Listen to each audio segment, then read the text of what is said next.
Hello, my name's Kim. This is my April reading wrap up. Believe it or not, I was actually in a reading slump this month, despite the fact that I read 11 books. It was a really slow reading month for me. I think because March was such a busy, jam-packed month with lots of different books I wanted to read for different videos. So in April, I took a step back. I only actually published one reading vlog, and so I spent a lot of time reading books that I just wanted to read. And so there's a couple that I'll get into. I think it was generally a semi-successful reading month. But first, the stats. So I read 11 books, as I said, which brings my total up to 50 books for the year. I will get to it in a bit, but there was one book I literally stayed up just to finish on the 30th of April, so I could hit 50 and not have it peter over to the 1st of May. I read 4,191 pages. I had 4 physical books, 7 ebooks, and I gave out 2 5-stars this month. My average rating is a 4.0 for the second month in a row. So clearly I've not had a bad reading year, and we need to check what my overall reading kind of stat is for the year, but I might do that at the kind of 6-month mid-year check-in point. It's actually been pretty successful, and so let me talk to you about the books that I have not already talked to you about. So, as a surprise to no one, I read 2 Dungeon Crawler card books this month. I read book 5, which is The Butcher's Masquerade, and I also read book 6, which is The Eye of the Bedlam Bride. Book 5 was my first 5-star Dungeon Crawler card book. I've given everything else a 4, apart from book 2, which I gave a 3.5. Spoilers for my rating for The Bedlam Bride. Book 5 was just kind of another level, and spoilers again, I'm currently reading book 7, the most up to date in the series, because I literally couldn't help myself. I just needed to know what was going on. In book 5, we are at a level where there is this big event happening, which is essentially when, for the first time, people outside of the crawlers are getting into the dungeon to be able to hunt them down.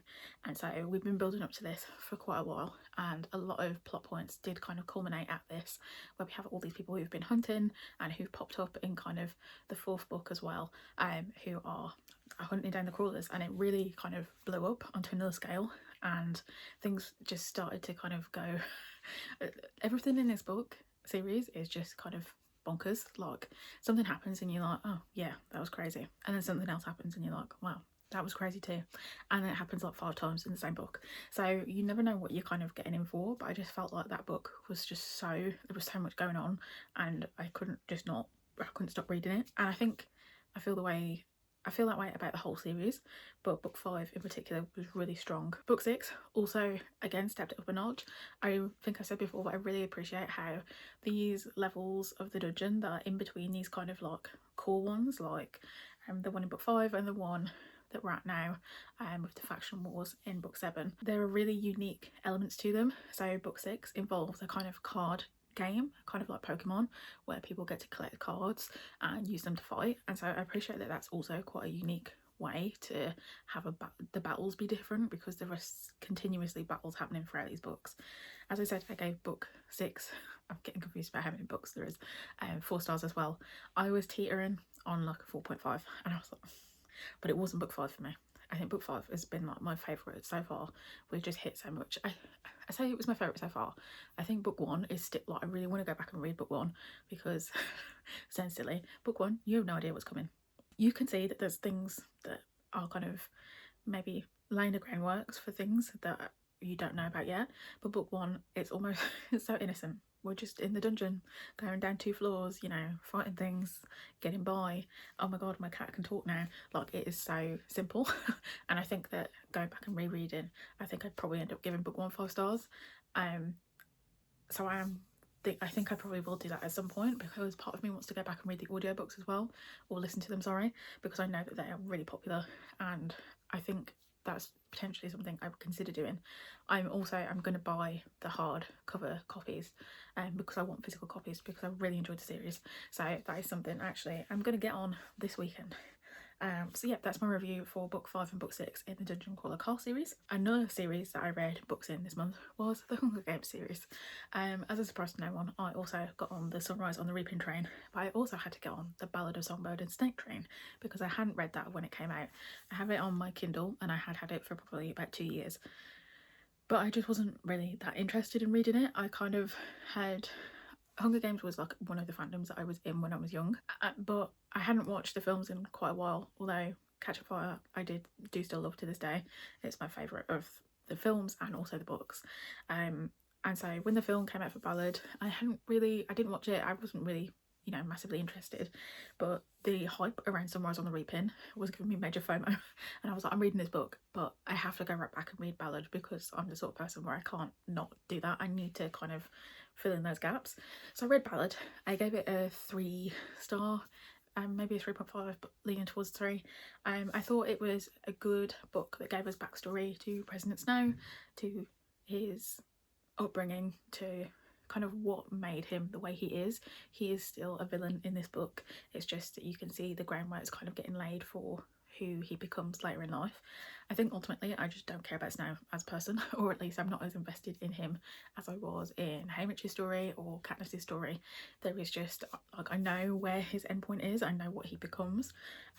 So I think it was an interesting read, and I think that it did give good context for things later on, especially, I mean, not especially in Sunrise, but like it helped a little bit with Sunrise because you see things that happen and you can just see the ripple effects of what happened in Ballad and how that means that things in Sunrise ended up happening because they are trying to quash rebellions. But yes, I read Sunrise on the Reaping too. I ended up picking this up just because I just wanted to read it. So I gave myself a bit of a break after Ballad because I needed just a bit to kind of rest, and then I thought I would just jump straight in. And I ended up giving this one 4 stars. I really did like it.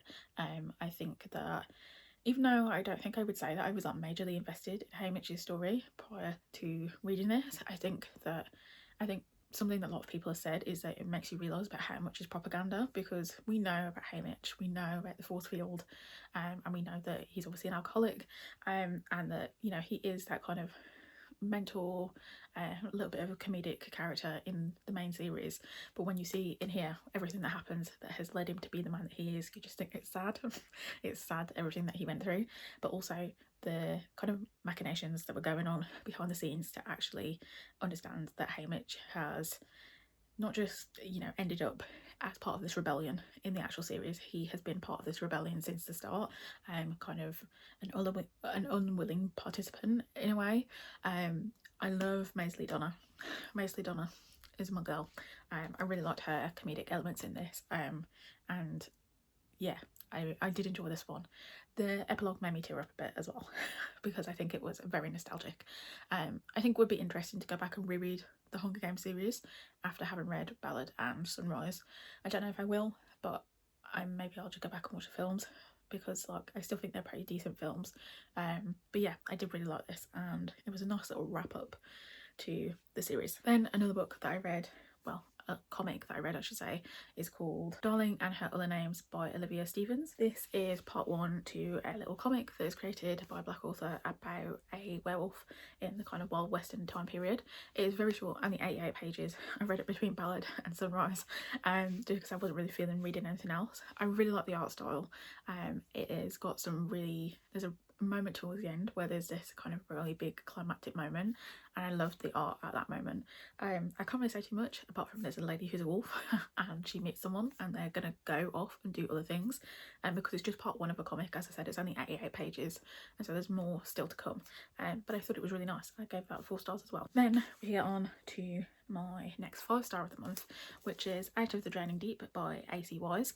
This one I picked up last year, and I just picked it up kind of on a whim. I think I'd seen maybe a little bit about it, but I just thought, kind of maybe seems like my sort of vibe.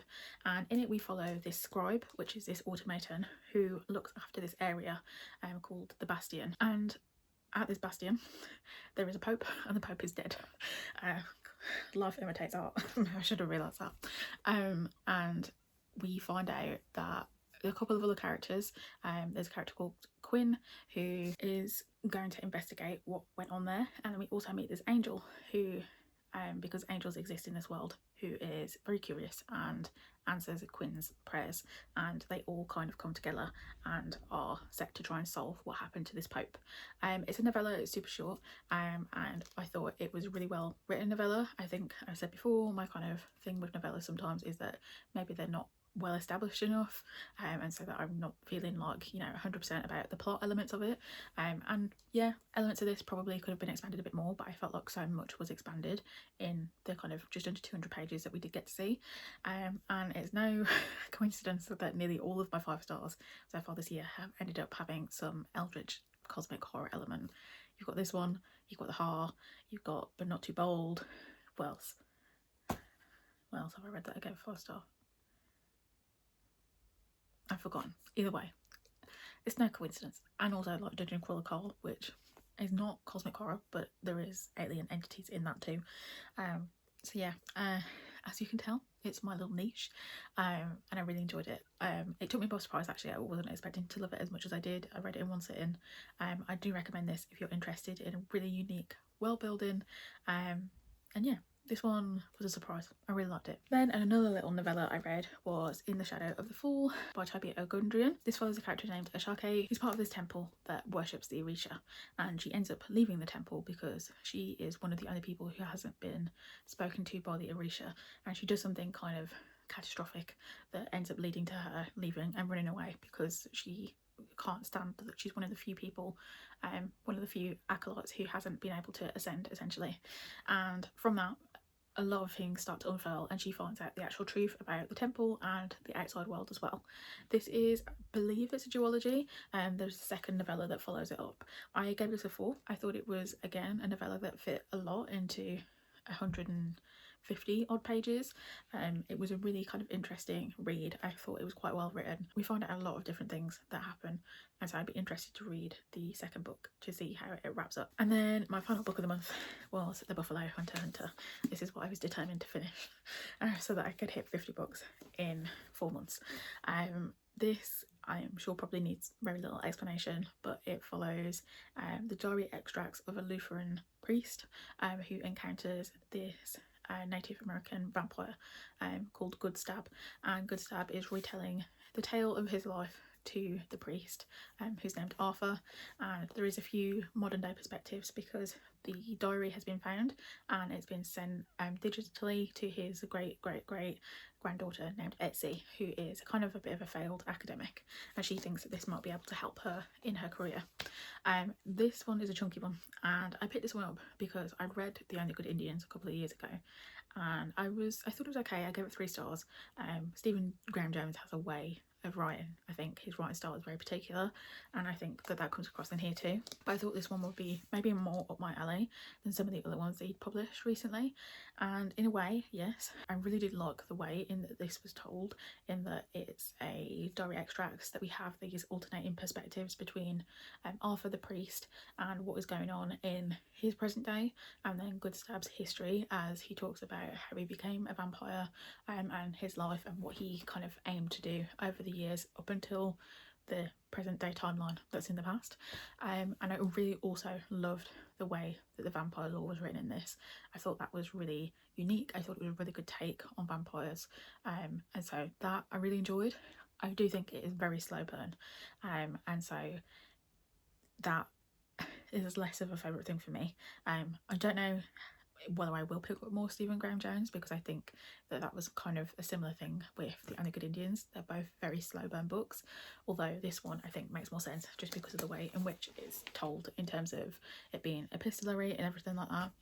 And then we have the kind of modern day perspective with Etsy that only comes at the beginning and the very end, and it kind of feels a little bit hectic towards the end when we have all the things that happen with her in the present day. But I really did like the way that vampire lore came across in this. It's definitely a really good take on it, and it was very timing wise it was very good, because like many people I think I had watched Sinners just before I started this, and it's what made me definitely want to pick this up even more. So that's my first book, I think, as well, for my book bingo for fantasy that I've completed. So that ticks off the epistolary square, and that's it. Those are all the books I read in April. I think a relatively successful reading month, considering that I think that I was in a slump. As I said, I'm reading book 7 in the Dungeon Crawler Carl series right now, so I'm sure you'll hear about that in my next wrap up, because I'm not going to be able to stop talking about it. On that note, I'll see you next time.